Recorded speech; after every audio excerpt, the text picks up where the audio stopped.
बाकी गुस्सा भी आता है अंदर से, थोड़ी शर्मिंदगी भी होती है कि हमारे समाज के ये टुच्चे से गुंडे जो हैं, गली के गुंडे इतने महिमा मंडित हो जाते हैं, इतने बड़े गैंगस्टर बन जाते हैं, इतने खूंखार बन जाते हैं।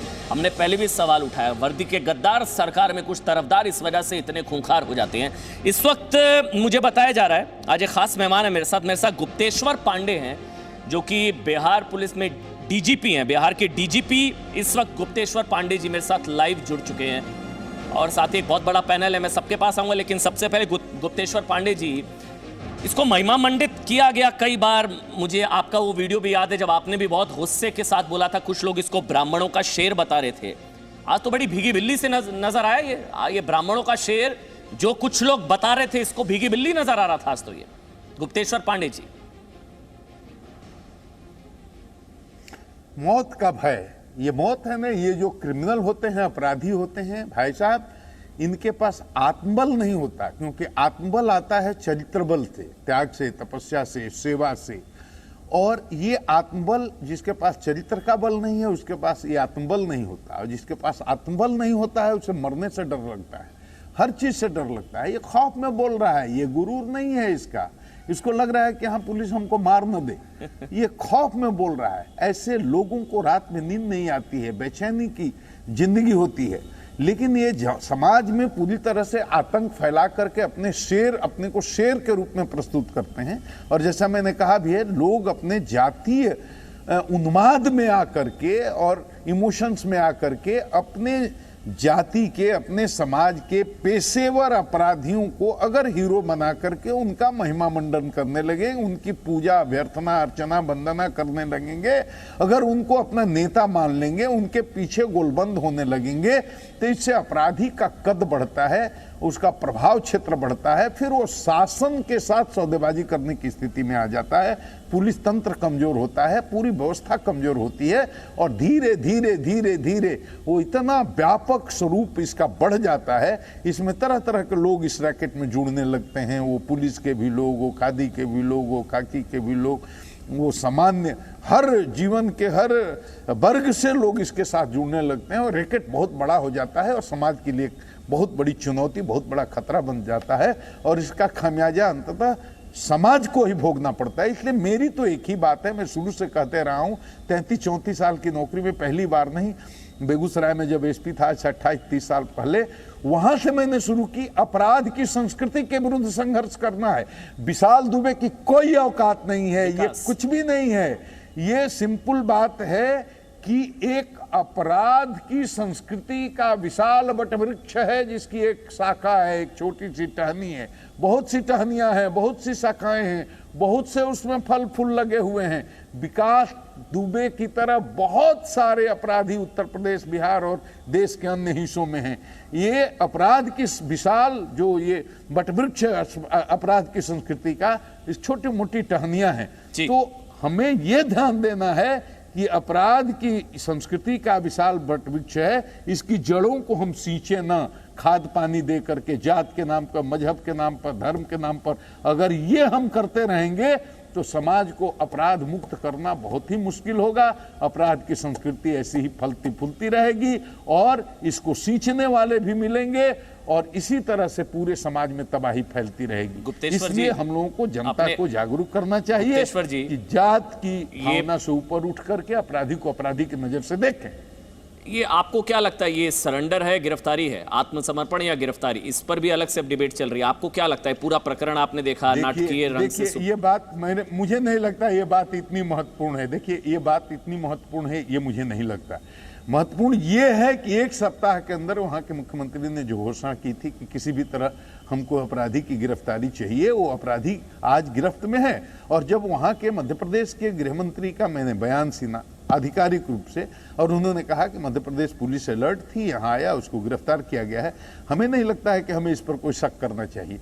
हमें मानना चाहिए कि वो गिरफ्तार हुआ है। अब आगे उसका स्पीडी ट्रायल हो और कम से कम समय में उसको आजीवन कारावास या फांसी की सजा हो, इस पर हमको फोकस करना चाहिए। इस पर बेकार समय बर्बाद करने से और राजनीति करने से कोई फायदा नहीं। नहीं, लेकिन मेरा सवाल इसलिए था, हमारे साथ उत्तर प्रदेश के पूर्व डीजीपी विक्रम सिंह भी है। मैं आ रहा हूं गुप्तेश्वर जी आपके पास, एक बार उनका कमेंट भी लेना जरूरी है। विक्रम सिंह जी, ये सवाल मैंने इसलिए पूछा कि तमाम राज्यों की पुलिस अलर्ट पर थी। ये 7 तारीख को 3:18 पर जो फरीदाबाद में था, वहां से ये 750 किलोमीटर 14 घंटे का सफर तय करके इंदौर पहुंच गए, ये उज्जैन पहुंच गया। तमाम राज्य अलर्ट पर, राज्यों की सीमाएं सब कुछ है, अलर्ट पर थे, नहीं पकड़ा गया, पहुंच गया ना, पहुंच गया, पहुंचाया गया। इसलिए तो बार बार सवाल उठ रहे हैं, सरेंडर या गिरफ्तारी। सवाल गलत तो नहीं है मेरे ख्याल से विक्रम सिंह? नहीं, आपका सवाल बिल्कुल माकूल है, ये सवाल उठना वाजिब है, लेकिन मैं अपने अनुभव से आपको बता दूं, ये पुलिस की सक्रियता, यूपी पुलिस और मध्य प्रदेश पुलिस का कोऑपरेशन, कोऑर्डिनेशन कि इस प्रकार से इसके बारे में निस्तारण हो गया। ये विधि सम्मत प्रक्रिया है, ये विधि से बाहर नहीं है कि कोई इलीगल, कोई नया, कोई क्रांतिकारी व्यवस्था हुई है। ये इसमें गिरफ्तारी और ऐसी एक नहीं 10 मिसालें मैं आपको दे सकता हूं।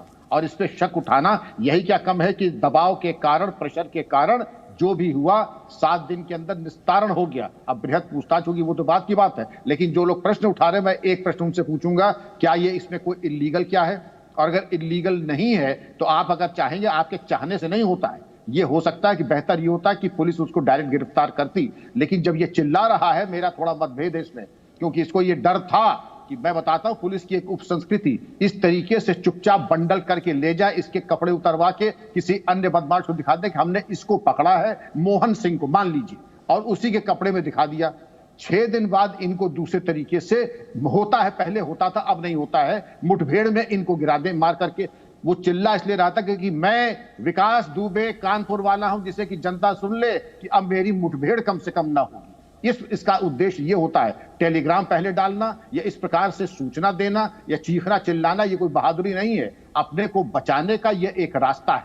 लेकिन गिरफ्तार हुआ है, मध्य प्रदेश और पुलिस के सामूहिक प्रयास से गिरफ्तार हुआ है, और उसके बाद अब इसको लखनऊ लाकर के एसटीएफ और पुलिस लेकिन गुप्तेश्वर पांडे जी, जो तस्वीरें मैं देख रहा हूं, इसको कोई आत्मगिलानी नहीं, कोई अफसोस नहीं, वॉक कर रहा है ठसक के साथ, अकड़ के साथ। ये भी वहां के पुजारी बता रहे हैं कि तस्वीरें भी खिंचवा रहा था ये तो ये लग नहीं रहा कि गिरफ्तार हो गया। मतलब ये तो लग रहा है इसने समय इसने तय किया, जगह इसने तय की, वक्त इसने तय किया।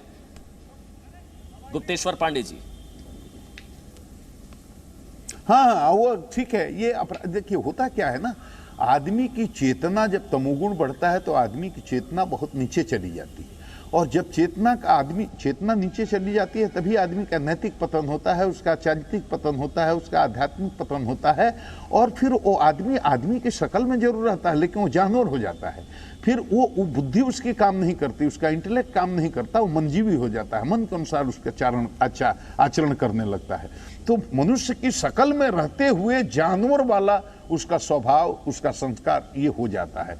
तो उसके अंदर किसी तरह का अफसोस नहीं रहता, किसी तरह की गिलानी क्यों होगी? वो तो बहादुरी का काम किया है, उसके अंदर गिलानी क्यों है? माफ करिएगा, मैं आपको बीच में रोक रहा हूं। उसको मानने वाले, उसको स्वीकार करने वाले, उसको हीरो मानने वाले भी लोग हैं कि हाँ, बहादुरी का काम किया है। ये बड़े ही अफसोस की बात है। मेरा असल में सवाल इसलिए था क्योंकि ये अचानक से गिरफ्तार हुआ ऐसा लग नहीं रहा है। ये फोटो सेशन करा रहा था, जब 10 राज्यों की पुलिस ढूंढ रही है, वो मंदिर में वॉक कर रहा है, फोटो खिंचवा रहा है, ये सारी चीजें हैरान करती हैं। आप समझ रहे हैं मैं क्या पूछ रहा हूं?